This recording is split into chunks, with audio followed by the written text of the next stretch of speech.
जय श्री श्याम, जय जगन्नाथ।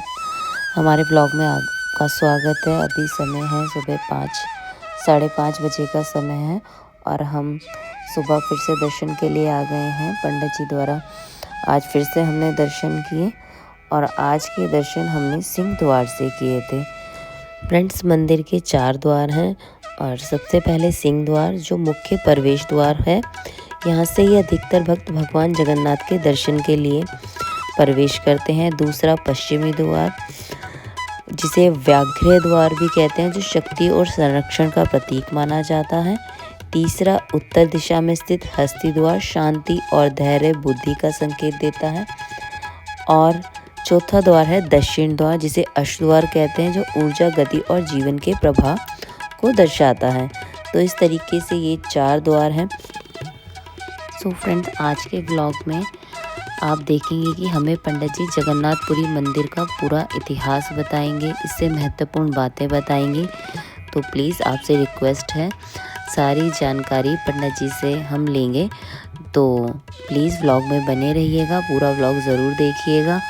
कुछ बातें ऐसी होती हैं जो हम सोशल मीडिया पे देखते हुए आ रहे हैं, सुनते हुए आ रहे हैं, लेकिन हर बात सच नहीं होती। जो कि यहाँ के ही पंडित जी हैं, तो हमें अच्छे से समझाएंगे कि क्या सही है और क्या यहाँ पर गलत धारणाएं बनी हुई हैं जो हम स्टोरी सुनते आ रहे हैं। तो अगर आपको जगन्नाथपुरी की पूरी स्टोरी, पूरी कहानी, इतिहास जानना है तो प्लीज़ ब्लॉग पूरा देखिएगा।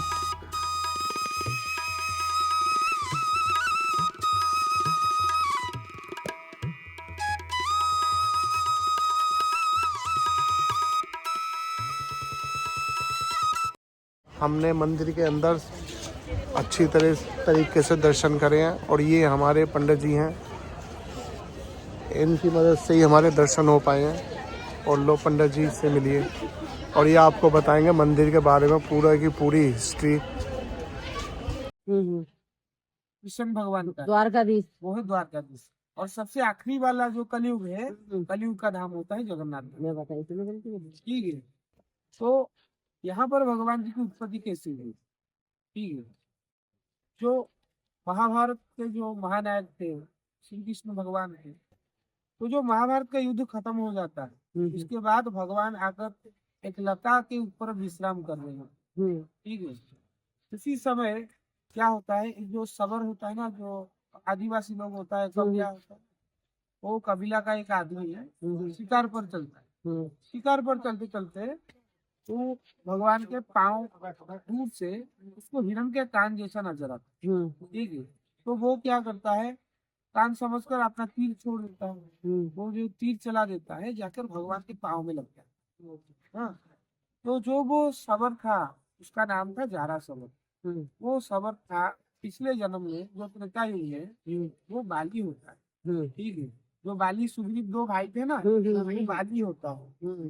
तो भगवान जी ने बोले, मतलब जो भगवान जी ने उसको धोखे से मारा होता, पीछे से तीर छोड़कर मारा होता। ठीक है। क्योंकि बाली का एक मतलब था, पावर ऐसा था, अगर उसके सामने कोई आ जाए, उसकी सामने वाले की आधी शक्ति उसी में चला जाता है, तो वो दुर्बल हो जाता है, उसको मार नहीं पाता था।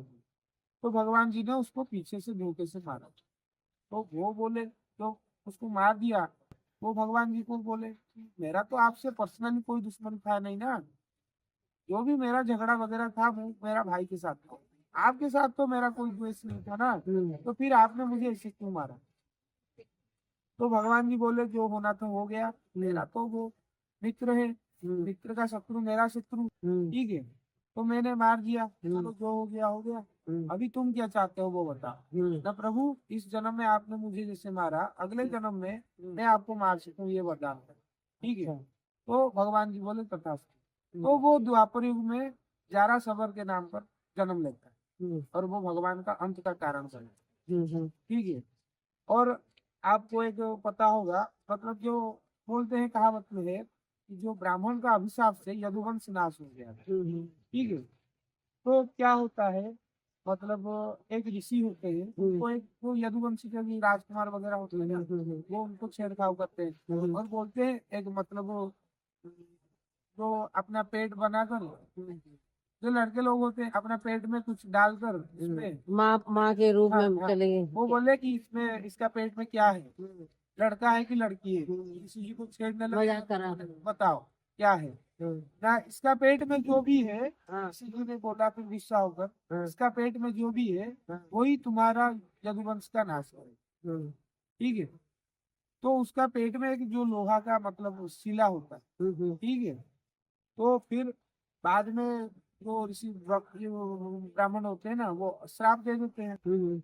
उसका फिर कैसे सुधार किया जाए, श्राप तो दे दिया, गुस्सा हो, तो भगवान के पास गए। तो पांडव, जो पंच पांडव थे, उनके कानों में भी खबर गई। तो भीम जी ने क्या किया, उस लोहे की शिला को घिसते घिसते घिसते घिसते घिसते घिसते पूरा कैसे उसको मिटा दिया जाए ताकि इससे कुछ ना हो, पूरा कोशिश करी। एंड में इतना सा बस नोक के जैसा मतलब लोहा बच जाता, तो उसको वो पानी में बहा देते, ठीक है। उसको पानी में बहा देते हैं, वो उसको एक मछली निकल गई, हाँ, मछली निकल लेती है।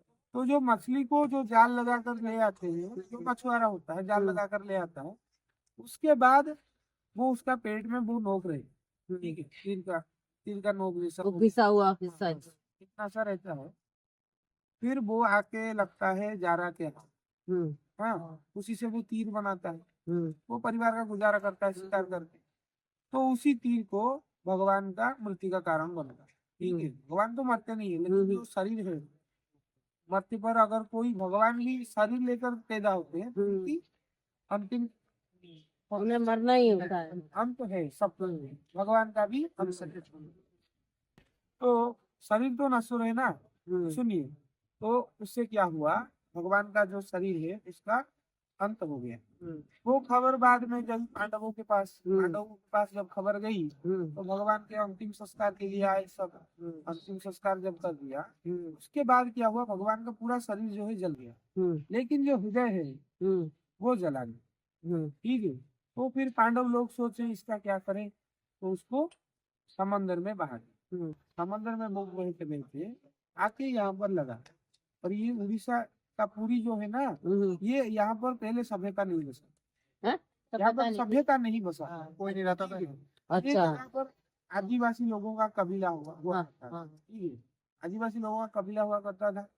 तो जो उसका सरदार था उसका नाम था विश्वा बसु, विश्वा बसु। उसकी एक लड़की थी, उसका नाम थी ललिता, ठीक है। तो वो क्या करता, जो भगवान आते आते भगवान एक मूर्ति में तब्दील हो जाते, ठीक है, जिनको बोलते हैं नील माधव, नील कांति युक्त मूर्ति में तब्दील हो जाते हैं, जिनको बोलते हैं नील माधव, ठीक है। तो भगवान जी आके उसके पास पहुंचते हैं। तो वो क्या करता है, छिपा कर एक गुफा में, नीलाचल पर्वत का नील कंदर में गुफा में छिपा के भगवान का पूजा अर्चना करता था। ना अपनी पत्नी को ले जाता था, ना भाई को, मतलब अपनी बेटी को, किसी को भी अलाउ नहीं करता। भगवान की मूर्ति में बदल हाँ, तो वो उसको छुपा के रख के खुद जाता, अकेला जाता, ना किसी को, परिजन को किसी को भी अलाउ नहीं करता। तो वो जाता ऐसे।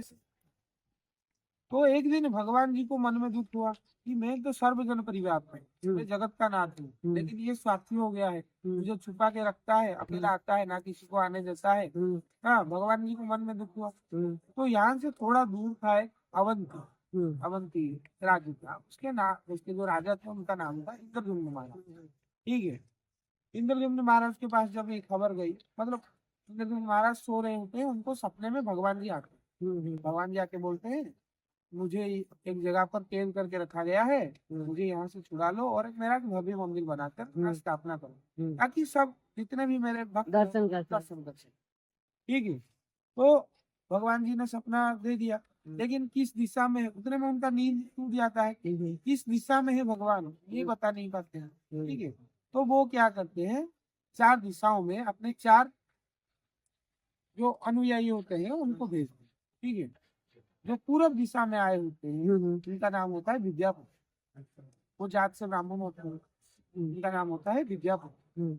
तो वो आते आते देखते हैं, इस इलाके में आते आते पहुंच जाते हैं।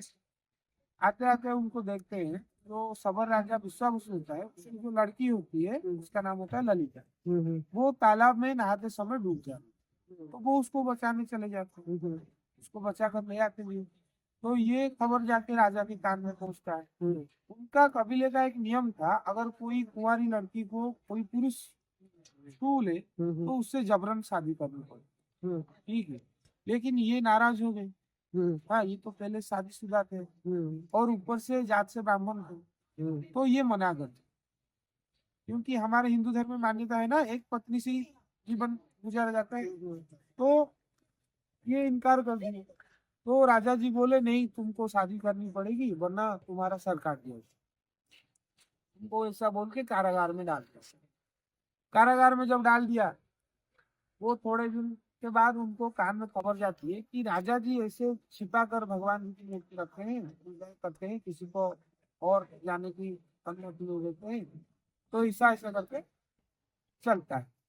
तो वो बोले कि ठीक है, मैं आपकी लड़की से शादी करूंगा, लेकिन मेरा एक शर्त है, अगर आप मुझे अपने साथ वो भगवान जी को दर्शन कराने ले चले तो मैं आपकी लड़की से शादी करूंगा। ठीक है। फिर राजा जी तो पहले नहीं माने, फिर बाद में बोला कि ठीक है चलो मैं ले लूंगा, लेकिन तुम्हारी आंखों पर पट्टी बांधी गई है ना, ताकि आपको रास्ते का मालूम ना चले, पता ना चले। फिर वो लेके चले गए। चले जाने पर अंदर जाते हैं, वो भगवान जी का दर्शन करते हैं। लेकिन ये जो विद्यापति थे ना, थोड़े चालाक थे। उन्होंने क्या किया, जो सरसों का बीज होता है ना, अपने हाथ में छिपा के लेके चले जाते और रास्ते में ढूंढते ढूंढते चले जाते, ताकि फिर कभी आए पूरा पेड़ उग गया होगा, वो रास्ते का अंदाजा चल जाए, मालूम पता चल जाए। ठीक है। तो वो दर्शन करके शादी करके ललिता से अपने देश चले जाते हैं, अवध में। फिर जो बाद में आते हैं इंद्रदुम्न महाराज, उनको कान में खबर पता चलता है, वो सब इकट्ठा होकर अपने जो सैन्य सामंत सबको इकट्ठा करके जब आते हैं, तो यहाँ पर साइक्लोन वगैरह ज्यादा आता है और साथ में आना कंपल्सरी है। ठीक है, उड़ीसा में जो हमारा जो साइक्लोन मतलब तूफान समुद्री जो बे ऑफ बंगाल है ना, इसमें ज्यादा आता है। हाँ, तो उससे क्या हुआ, वो पूरा बहुत बड़ा तूफान आकर पूरा इलाके को पूरा डुबा दिया। भगवान कहीं पर लीन हो गए, कहीं मिले नहीं। तो ये जो सबर राजा थे, ये पूरा पागलों की तरह भटक रहे। ठीक है, क्योंकि उनके भगवान अंतर्ध्यान हो गए थे। तो यहाँ पर आकर जब पहुंचते हैं इंद्रदुम्न महाराज और विद्यापति, सारे सैन्य सामंत जब आके पहुंचते हैं, उनको भी एक बात पता चलती है। तो उनको मन में बहुत दुख होता है। वो क्या करते हैं, रात को एक शिविर बनाकर सोते हैं। शयन के समय उनको दोबारा सपना आता है, मेरा जो नील माधव का रूप में मेरा जो युग था वो खत्म हो गया। वो खत्म होने के बाद अभी आप जैसे हमारा नदी और सागर का संगम स्थल होता है ना, उसको लोकल लैंग्वेज में बोलते हैं मुहान। ठीक है, जगह है बांकी मुहान। ठीक है, वहां पर मेरा एक नीम का पेड़ के आके बेचते बेचते लगा है, मेरा वही नीम के पेड़ आप ले जाओ, उसी से मेरा मूर्ति बनाओ और मुझे मंदिर में स्थापित करो। ठीक है। तो वो जाते सुबह जाते हैं, जब सुबह जाते हैं वो देखते हैं सचमुच सचमुच एक ये बहुत बड़ा नीम का पेड़ आके लगा है। तो सारे मिलकर उसको उठाने की प्रयत्न करते हैं, लेकिन कोई उसको हिला नहीं पाते। ठीक है। फिर भगवान जी स्वप्नादेश करते हैं कि जो मेरा परम भक्त है विश्वावसु, उसको लाओ, उसके बगैर में उठूंगा ही नहीं। ठीक है। फिर जाते हैं विश्वावसु और विद्यापति दोनों से हाथ लगाते हैं, तो वो दारू आसानी से उठ गई। उठ के उनको लाते हैं शिविर, जो गुंडीचा मंदिर अभी बना है ना, वहां पर शिविर लगाते हैं, उसको मूर्ति बनाने का प्रोसेस चालू करते हैं। जितने भी यंग लोग थे, जवान लोग थे, जो कुशली जो कारीगर होते हैं ना, वो लग गए, लेकिन कोई उसका ऊपर मतलब हथौड़ा नहीं चला पाया, कील नहीं ठोक सका, उसका छिलका भी नहीं उठा सका। तो राजा जी और परेशान हो गए। इतने में क्या हुआ, कुछ दिनों में एक बहुत बुजुर्ग आदमी आते हैं, है ना, बुजुर्ग आदमी आते हैं और राजा जी के सामने शर्त रखते हैं कि मैं बना दूंगा, मूर्ति बना दूंगा, और उनका एक पीरियड देते हैं, मैं इतना दिन में मूर्ति आपको बना के कंप्लीट करके आपको दे दूंगी। ठीक है, लेकिन एक काम करना, अंदर क्या काम चल रहा है, बाहर किसी को आवाज ना आए। ठीक है, इसलिए अब चारों तरफ जो कीर्तन होता है वो 24 घंटे परिक्रमा उसका करते हैं। ठीक है, तो उससे क्या होगा, अंदर क्या चल रहा है बाहर किसी को आवाज ना आए। और दूसरा, मैं जो बना रहा हूँ वो टाइम पीरियड तक कोई मंदिर का वो जो द्वार है ना खोले। इसमें में कुछ दिन बीत गए तो रानी जी को चिंता हुई बड़ी कि बूढ़ा आदमी, बहुत बुजुर्ग आदमी, लड़खड़ाते तो हुए आए थे, बिना खाए पिए इतना दिन हो गया काम कर रहे हैं। एक दिन 2 दिन में सबका हालत बिगड़ जाती है। इतना दिन हो गया काम कर रहे हैं। तो वो जबरन राजा जी को गुहार लगाकर द्वार खोल दिया। उससे क्या होता है, जो देखते हैं खोल के, वो जो बूढ़ा आदमी होता है वो अंतर ध्यान होता है, और जो भगवान की मूर्ति होती है वो आधी अधूरी बनी हुई है। देखते हैं भगवान के आंखों पर पलक नहीं है, भगवान के हाथ नहीं है, पाँव नहीं है, कान नहीं है। तो राजा जी बहुत परेशान हो जाते हैं, ये तो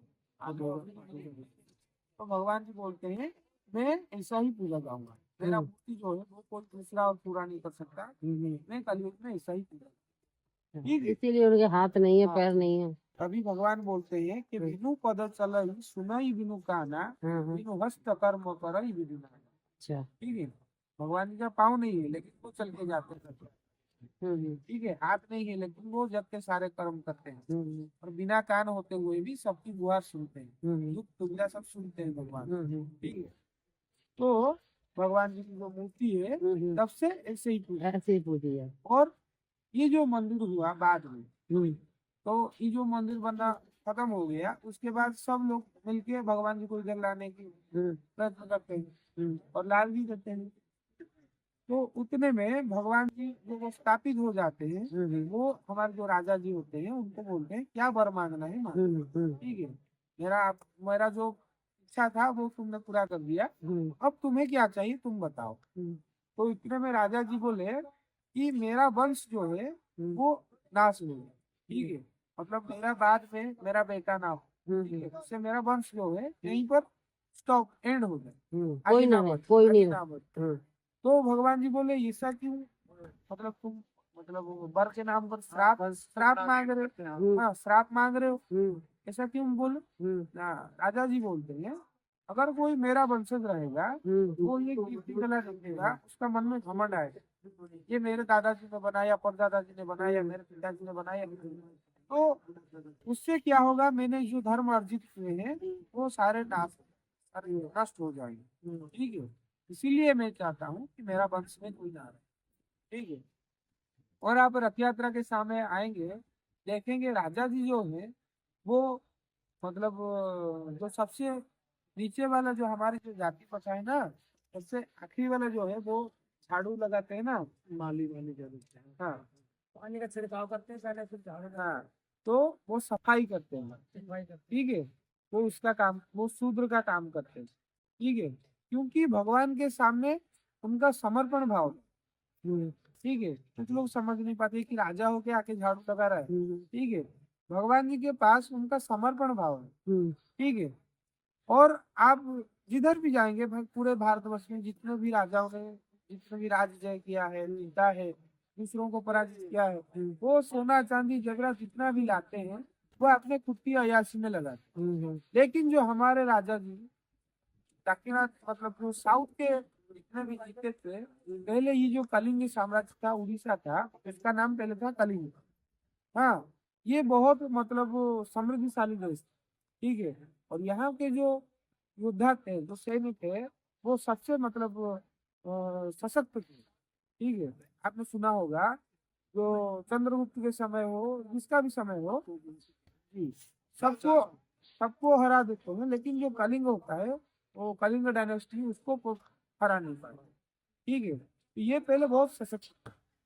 तो जो हमारे राजा जी आए थे कपिलेंद्र देव, उनके समय पूरे मतलब माने उनका साम्राज्य है पूरा गंगा से लेकर गोदावरी तक फैला हुआ, इतना बड़ा साम्राज्य है। तो वो क्या करते हैं, जितने भी सोना चांदी जेवरात जो भी लाते हैं वो अपने खुद की अय्याशी में नहीं लगाते, सारे कुछ भगवान को दे देते। ठीक है, अभी आप गए ना, भगवान का जितना भी देखा श्रृंगार का सामान वगैरह है, सोना चांदी वगैरह, वो चालू वगैरह, ठीक है, वो डेली यूजेस के लिए है, लेकिन बाकी सारा जो है वो अंदर है। ठीक है, वो बंद है, उस पर ताले लगा दिए। ठीक है, तो जितना भी जीत कर लाए थे राजाओं को, जितने भी राजाओं को परास्त करते थे उनका मुकुट ले आते थे, उनका तलवार ले आते थे, सारा कुछ जितना सोना चांदी हीरे जवाहरात लाते थे वो सारा कुछ भगवान जी का स्टोर में जमा करते, अपने अय्याश में अपने लिए कुछ एक दे रहे। ठीक है, तो ये हमारे राजा जी का समर्पण भाव है। ठीक है, तो इतने में क्या होता है, भगवान जी तो वो अपना वर मांग लेते हैं, कौन आ रहा है? वर मांग लेते हैं। ठीक है, वर मांग लेते हैं, उसके बाद भगवान जी बोलते हैं ठीक है तथास्तु, तुम्हारा मनोकामना पूरी हो। लेकिन प्रभु जी ने बोले तुम दिल मत दुखाओ, आज से मैं आपको अपनी जाति के रूप से आपको श्राद्ध दिया करूंगा। आपका जो अंत समय हो जाएगा उसके बाद भगवान जो हम जो पितृपक्ष होता है ना, हम श्राद्ध देते हैं अपने पूर्वजों को, तो भगवान जी क्या करते हैं 3 दिन श्राद्ध देते हैं। ठीक है, और जो पहला दिन होता है वो राम जी का, वो दशरथ और उनकी रानियों का, और दूसरा वाला है जो वसुदेव देवकी और जो यशोदा और नंद उनको देते हैं, और आखिरी वाले दिन में जो हमारे जो राजा जी हैं उनको देते हैं। ठीक है, इंद्रद्युम्न महाराज और गुंडीचा रानी, ठीक है, उनका नाम होता है, उनकी जो पत्नी होती है उनका नाम होता है गुंडीचा रानी। तो उन्हीं का नाम पर वो मंदिर बना है, गुंडीचा रानी, गुंडीचा का मंदिर है, उन्हीं का नाम पर बना है। वो भी गुहार लगाती है कि प्रभु आप तो चले आए, लेकिन आप मुझे एक वादा करिए, आप हर साल में 1 साल में 9 दिन के लिए आप आकर मेरे घर पे रुकिए, घर पे रुकिए, आप घूम कर जाइए। ठीक है, तो भगवान जी भी उनकी बात रखने के लिए हर साल आषाढ़ महीना में शुक्ल पक्ष द्वितीया तिथि को जाते हैं गुंडीचा मंदिर में, वो ठहरते हैं, फिर दोबारा आते हैं। और कितने दिन के लिए जाते हैं? वो 9 दिन का 9 दिन के लिए। हाँ, और फिर आते हैं एकादशी को, भगवान का सोने का श्रृंगार होता है। फिर भगवान जी जब आते हैं मंदिर में, वो अपने भाई बहन को साथ लेके जाते हैं। ठीक है, और पत्नी को छोड़ जाते हैं। ठीक है, इसलिए पत्नी गुस्सा करती है, तो लक्ष्मी माता क्या है, द्वार बंद कर देते हैं। द्वार बंद कर देने से भगवान जी क्या होते हैं, उनको मनाने के लिए रसगुल्ला लाते हैं, लक्ष्मी जी को रसगुल्ला भेंट करते हैं। ठीक है, तो वो पति पत्नी का जो विवाद होता है वो समाधान हो जाता है, फिर भगवान जी को मंदिर में एंट्री का परमिशन मिल जाता है। वो जो कान की समुद्र की सारी आवाज रोक लेते हैं वो भगवान जी परेशान ना, हनुमान जी तो कल दर्शन कराए थे, कल दर्शन कराए थे, बताई थी आप। सुनिए, तो अभी पिछले में को विवाद चल रहा था, मतलब उड़ीसा का रसगुल्ला है कि बंगाल का है। हाँ, तो एक बात पर विवाद पूरा खत्म हो गया, ना उड़ीसा का रसगुल्ला है ना बंगाल का है, रसगुल्ला जगन्नाथ जी, जगन्नाथ जी। ठीक है, विवाद खत्म हो गया। हाँ, और जगन्नाथ जी जो है वो अपने पत्नी से भी ज्यादा अपने भाई को मानते, ठीक है, बड़े भाई जो बलदाऊ भैया उनको मानते हैं ज्यादा, सबसे ज्यादा। आजकल क्या है, पत्नी का मतलब बातचीत में आकर भैया से झगड़ा कर लेते हैं, घर का बंटवारा कर लेते हैं। लेकिन एक बार क्या हुआ, जो महालक्ष्मी माता है, हमारा एक पुराण है बलराम दास जी वो लिखे हैं लक्ष्मी पुराण, उसमें लिखा गया है कि, और लोगों में भी मान्यता ऐसा ही है कि एक दिन क्या है, जो अछूत जात होती है, ठीक है, उसका नाम होती है श्रिया, वो महालक्ष्मी माता को पूजा करने लग जाती है, पूरा घर का साफ सफाई करके पूजा करने लग जाती है। तो उतने में वो महालक्ष्मी माता जो देखती है, उनका मन उस पर आ जाता है, तो वो उसके कुटिया में चले जाते हैं। ठीक है, तो वो बात जाकर बलदाऊ जी के कान में लगता है, वो बोले कि ये तो अछूत के घर में गई है, तो ये अछूत हो गई और इसको श्री मंदिर में दोबारा प्रवेश की अनुमति ना दी। ठीक है, तो भगवान जी भी अपने बड़े भाई का आदेश को नहीं टाल सकते, वो भी मना कर देती है। तो वो दिल दुखाकर यहाँ से चली जाती है और भगवान को श्राप देते हैं कि तुम्हें 12 साल ऐसे ही भटकना पड़े, बिना खाना लक्ष्मी देती है। हाँ, भगवान जी को श्रीहीन हो जाता है, लक्ष्मी माता को बोलते हैं श्री। हाँ, तो तो ये सारे लक्ष्मी माता दूर हो जाती है विष्णु भगवान से। मतलब जो कुछ भी है आप पूरी में देखोगे सब कुछ लक्ष्मी माता का ही है, जगन्नाथ जी का कुछ नहीं है। श्री मंदिर है, भगवान जी का पाँव जो है उसको श्री पैर बोलते हैं, श्री हस्त बोलते हैं, श्री महाप्रसाद बोलते हैं, श्री दांड बोलते हैं। ठीक है, तो जो कुछ भी है सब लक्ष्मी जी का है, जगन्नाथ जी अपने नाम पर कुछ भी नहीं किए। ठीक है, और उसका भविष्य क्या हुआ, जगन्नाथ जी को छोड़कर लक्ष्मी माता चली जाती है, तो 12 साल वो बोलते हैं कि नहीं ठीक है। तो बलराम जी बोलते हैं तुम्हें क्या चाहिए, भैया चाहिए, भाई चाहिए, या फिर पत्नी चाहिए। तुम्हें अगर पत्नी चाहिए तो पत्नी के साथ रहो। नहीं, वो बोलते हैं कि नहीं, मुझे मेरे पत्नी से ज्यादा प्यार प्रेम आपसे है, श्रद्धा आपसे है, तो मैं भाई को छोड़ के नहीं जाऊंगा। लेकिन सुभद्रा माता को लक्ष्मी अपने साथ, लक्ष्मी माता महालक्ष्मी अपने साथ लेके चली जाए। ठीक है। तो 12 साल सुभद्रा उनकी श्री कृष्ण की बहन है ना। जी, हाँ। तो उनको मतलब 12 साल बिना खाए पिए भटके हुए रहते हैं। फिर बाद में वो जाकर पहुंचती है आखिरी में, वहीं पर उनको खाना क्या पानी क्या कुछ नहीं मिलता। जो उसके बाद 12 साल भटकते भटकते जाके लक्ष्मी जी के द्वार पर पहुंचते हैं, वहां पर प्रसाद सेवा करते हैं। फिर लक्ष्मी माता को अपने साथ श्री मंदिर में लाना चाहते। लक्ष्मी जी इतने में बोले कि मैं जाऊंगा, लेकिन मेरा एक शर्त है कि पूरी में मतलब कोई जात पात का भेदभाव ना हो। ठीक है। और मेरा जो महाप्रसाद है मैं जो बनाता हूँ, आप पूरे भारतवर्ष में जहाँ पर भी जाइए सबको बोलते हैं प्रसाद, लेकिन इसको बोलते हैं जो पूरी का भगवान जी को चढ़ाया जाता है, इसको बोलते हैं महाप्रसाद। महाप्रसाद। और इसका अरे यार ठंड इसका महिमा ऐसा हो कि जो अछूत आदमी सबसे मतलब जो वर्ण व्यवस्था बनाया सबसे हुआ है, नीची जाति का हो ऊंची जात का हो, हाँ। उसके साथ बैठकर सबसे जो उच्च जाति का हो वो भी खा ब्राह्मण हो, सकता है। वो भी खा सकता हो। और महाप्रसाद यहाँ पर झूठा नहीं हो, झूठा नहीं। झूठा नहीं हो। ठीक है।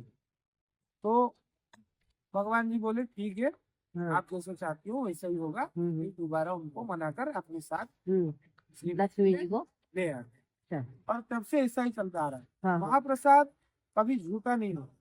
अच्छा। ठीक है। तो अगर आप कोई आदमी उसको बैठकर खा रहा है, अगर मेरा पत्तल में कोई आकर उसको बैठ जाए, मैं उसको मना नहीं कर सकता। अच्छा। ठीक है, चाहे जो भी हो, कोई भी हो, हाँ, मैं उसको मना नहीं कर सकता। और कोई अछूत आदमी खा रहा हो वहाँ पर, उसे भी नहीं मना कर सकते। ना ना, तो मैं उसके साथ अगर मेरा अगर मन चाहे तो मैं भी जाकर उसके साथ खा खा सकता हूँ। ठीक है।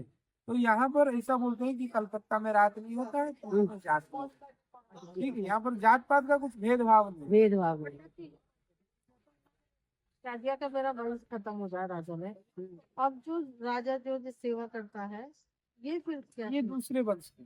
ये दूसरे वंश के इसके बाद में मतलब दूसरे वंश के उसके परिवार और हाँ, वंश उनके भाई भाई जो मुख्य राजा थे रिलेटिव उनका वगैरह कोई श्राद्ध उनका जगन्नाथ कोई जी करते हैं उनका, हाँ? जगन्नाथ जी करते हैं उनका श्राद्ध पंडित जी। जी जी जी। तो वो उसकी भी कोई प्रथा होती होगी। हाँ, वो जो हमारा पितृपक्ष चलता है ना, हाँ। श्राद्ध देते हैं, हाँ। उसी समय भगवान श्राद्ध भगवान अंदर। देते हाँ। हैं। और उनके भाई बहन की मूर्ति क्यों है? साथ नहीं रहेंगे परिवार साथ ही रहेंगे ना। लक्ष्मी जी को तो कह दी कि मैं लक्ष्मी जी उनकी पत्नी है। पत्नी नहीं नहीं, आप ना सुनिए, आप ना सुभद्रा साथ में आई ना, फिर बाद में अच्छा, फिर 12 साल बाद में। हाँ, लक्ष्मी क्या है उनके साथ भी सुभद्रा माता है। ठीक है। और आप मंदिर में जाएंगे, आप सिंहासन के ऊपर देखेंगे, आप कितने मूर्ति देख सकते 3 और 2 3 पीछे पीतल की भी है। पीतल नहीं, वो सोने की। अच्छा, सोने की है है। वो। अच्छा हाँ, पीछे भी है। सुनिए, आप कुल 7 मूर्ति देखने को मिलता है। ठीक है। हाँ। बाएं तरफ है जगन्नाथ जी, बीच में सुभद्रा पीली वाली, और जो दाएं तरफ है वो है बलदाऊ जी, सफेद वाले। ठीक है, जिनका मुख सफेद रहता है, वो है बलदाऊ जी। और एक मूर्ति है जगन्नाथ जी के बाएं तरफ, एक स्तंभ के रूप में है, वो है सुदर्शन भगवान। ठीक है। वो कलयुग में स्तंभ के रूप में पूजे जाते हैं। ठीक है। इसलिए क्योंकि सुदर्शन भगवान को गुहार लगाते हैं कि आप मुझे त्रेता पर सारे युग में आप उनकी ड्यूटी पर लगाए, लेकिन जो कलयुग है उसमें तो पाप का कोई लिमिट नहीं है। ठीक है। तो आप मुझे बार बार भेजोगे, मैं थक जाऊंगा, इसलिए मैं थोड़ा रेस्ट करना चाहता हूँ। भगवान जी उनके बाएं तरफ रेस्ट कर रहे हैं। ठीक है। और वो स्तंभ को रूप है, और नीचे भूदेवी और श्रीदेवी। ठीक है। जो वसुंधरा है वो है, और नहीं, वसुंधरा जो हमारी जो पृथ्वी है थी, हाँ, वो माता है भूदेवी, और इस तरफ होने वाले चांदी के हैं भूदेवी। ठीक है। तो 4 2 6 भूदेवी श्रीदेवी और एक है माधव भगवान। 7 हो गए। इनमें 7 मूर्ति भगवान जी का दर्शन है। ठीक है। तो आप को दर्शन कैसा लगा? बहुत अच्छा। बहुत बढ़िया, बहुत मन खुश हो गया एकदम। नहीं, हमारा सेवा का अगर पंडित जी का तो हमारा सेवा का मेंशन कर देंगे। हाँ, आप सभी जो भी आए पंडित जी से अच्छी तरीके से दर्शन कर सकते हैं। नंबर मेंशन कर देंगे। हाँ, अगर कोई दूसरा आना भी चाहे उसको आप बताइए। अगर आप खुश हुए होंगे दोबारा आएंगे, हाँ। वही हमारे लिए सबसे बड़ी दक्षिणा है। ठीक है, ठीक है। आते हैं। ऐसे तो बहुत सारे लोग आ सकते हैं।